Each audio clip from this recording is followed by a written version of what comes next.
నెలల తరబడి ఎన్ని మందులు వాడినా మీ మోకాల నొప్పులు తగ్గట్లేదా? ప్రాణ పెయిన్ క్లినిక్ లో అత్యాధునిక చికిత్స.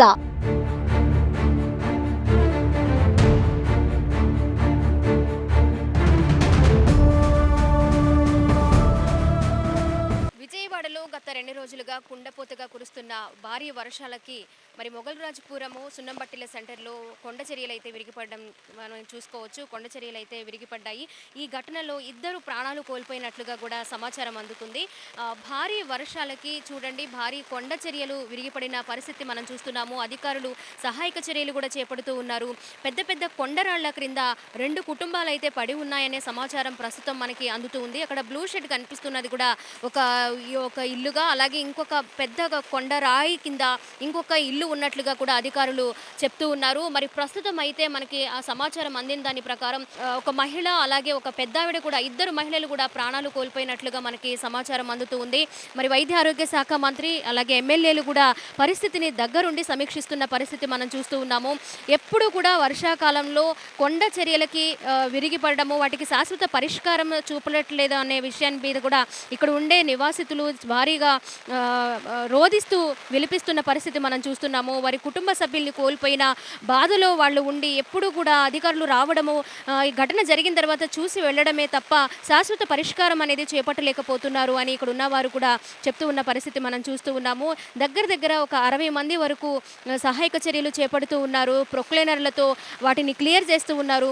వాళ్ళు క్లియర్ చేస్తూ ఉండగా వారి ఇంటి సామాన్లు అవన్నీ కూడా బయటకు వస్తుంటే నిజంగా ఇక్కడ వాళ్ళు కన్నీరు మున్నీరు అవుతున్న పరిస్థితి, లోపల ఉన్న వాళ్ళ పరిస్థితి ఎలా ఉంది అనేది కూడా వాళ్ళకి అంతు చిక్కిన పరిస్థితి మనం ప్రస్తుతం చూస్తున్నాము. కుండపోతగా కురుస్తుంది వర్షం ఇంతలా పడుతున్నా కూడా ఎక్కడా కూడా లేట్ చేయకుండా సహాయక చర్యలు కూడా చాలా స్పీడప్ చేశారు.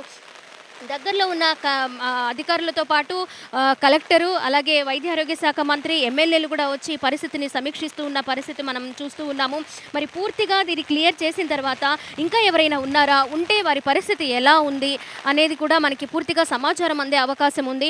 ఎప్పుడు కూడా వర్షాకాలంలో కొండ చర్యలు విరిగిపడము, ఎవరో ఒకరు గాయపడము తప్పకుండా జరుగుతూనే ఉంది. కొండ చర్యల కింద పడి ఉన్న ఒక వృద్ధురాలను అయితే తీసుకొస్తూ ఉన్నారు అధికారులు. ఇప్పటి వరకు ఒక అరగంట పాటు ఈ సహాయ చర్యలు చేపట్టిన తర్వాత ఇంకా రాళ్ల క్రింద ఇంకా ఉన్నారు అనే సమాచారంతో ఈ సహాయక చర్యలు చేపడుతూ ఉన్నారు. మనం ప్రస్తుతం ఇప్పుడే చూసుకోవచ్చు, ఒక బాడీని అయితే బయటకు తీయడం జరిగింది. అలాగే ముందుగా ఇంకొక అమ్మాయి అంటే ఒక యువత కూడా ప్రాణాలు విడిచినట్లుగా మనకి ప్రస్తుతం తెలుస్తూ ఉంది. చాలా మంది అంటే దగ్గర ఒక 40 మంది వరకు అధికారులు అయితే ఇక్కడ పర్యవేక్షిస్తూ ఉన్నారు. వైద్య ఆరోగ్య శాఖ మంత్రి కూడా ఇంతకు ముందే వచ్చి ఇక్కడ ఏం జరుగుతుంది, ఘటనకు సంబంధించిన కారణాలని అడిగి తెలుసుకోవడంతో పాటు పరిస్థితిని సమీక్షించి వెళ్ళడం అయితే జరిగింది. మరి అధికారులు అయితే ఇక్కడ కొండ చర్యలన్నీ పూర్తిగా కంప్లీట్ అయ్యే వరకు, అలాగే ఏదైతే చెట్లు భారీ వృక్షాలు ఉన్నాయో అవి కూడా ముందస్తుగానే వాటిని క్లియర్ చేయడం అయితే జరుగుతుంది అధికారులు. ఇంకా ఒక ఇల్లు పూర్తిగా కొండరాళ్ల క్రిందే పడి ఉన్న సందర్భాన్ని మనం చూస్తూ ఉన్నాము.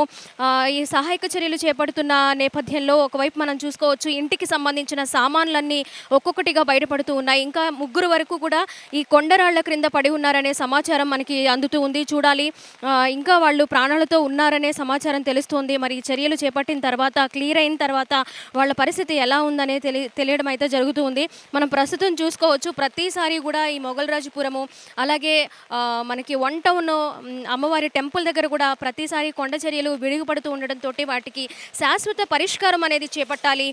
అధికారులు ఎప్పుడు ఘటన జరిగినప్పుడు వచ్చి సమీక్షించడము, అప్పటికప్పుడు చర్యలు చేపట్టడం తప్ప ముందుగా ఇలాంటి చర్యలు జరగకుండా ఎలాంటి చర్యలు చేపట్టలేకపోతున్నారని ఇక్కడ నివసిస్తున్న వాసులైతే కన్నీరు మున్నీరుగా విలిపిస్తున్న పరిస్థితి మనం చూస్తూ ఉన్నాము. వారి బంధువులు కుటుంబ సభ్యులైతే వారిని చూస్తూ రోధిస్తున్న పరిస్థితి ప్రస్తుతం కనిపిస్తూ ఉంది. ఇక్కడ మనం చూసుకోవచ్చు, ఇలాంటి ఘటనలు ప్రతి సంవత్సరం కూడా ప్రతి వర్షాకాలంలో కూడా ఏదో ఒక దుర్ఘటన జరుగుతూనే ఉంటుంది. అయినా కూడా ఇక్కడ మనం కొత్తగా కన్స్ట్రక్షన్ జరుగుతున్న ఒక బిల్డింగ్ని మనం చూసుకోవచ్చు. అక్కడ ఇప్పుడే వాళ్ళు రెడీ చేసుకుంటూ ఉన్నారు, ప్లానింగ్ అది డిజైన్ చేసుకుంటూ ఉన్నారు. మరి ఇక్కడ కంచె అలాంటి అంటే ఫెన్సింగ్ అలాంటిది ఏర్పాటు చేసినా కూడా ఇలాంటి భారీ కొండ చర్యలు విరిగిపడినప్పుడు అవి కూడా ఏం ప్రొటెక్ట్ కాదు అని కూడా చెప్తూ ఉన్నారు అధికారులు. ఎన్నిసార్లు ఇంత లోపలికి అంటే కొండ దగ్గరికి మీరు నివాసాలు ఏర్పాటు చేసుకోవద్దని చెప్పినా కూడా మరి ఇలాంటి నివాసాలు ఏర్పాటు చేసుకోవడం వల్ల కూడా ఇలాంటి ఘటనలు జరుగుతూ ఉన్నాయని కూడా అధికారులు చెప్తూ ఉన్నారు. మనం చూసుకోవచ్చు, కొండకి అతి దగ్గరగా ఈ బిల్డింగ్ అనేది ఉంది.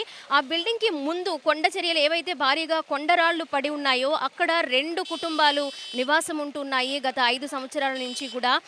పూర్తిగా మనకి బ్లూ కలర్ షెడ్ కనిపిస్తూ ఉంది కదా, ఆ బ్లూ కలర్ షెడ్ ఒక నివాసం అయితే ఇంకొక ఇల్లు కూడా భారీ కొండరాళ్ల కింద ఉంది. ఇప్పుడు అవన్నీ క్లియర్ చేస్తే గానీ ఎంతమంది అక్కడ బాధితులు ఉన్నారు, వాళ్ళకి ఏమైనా ప్రాణహాని ఉందా, వారి పరిస్థితి ప్రస్తుతం ఎలా ఉంది అనే వివరాలు కూడా మనకి తెలియాల్సి ఉంది.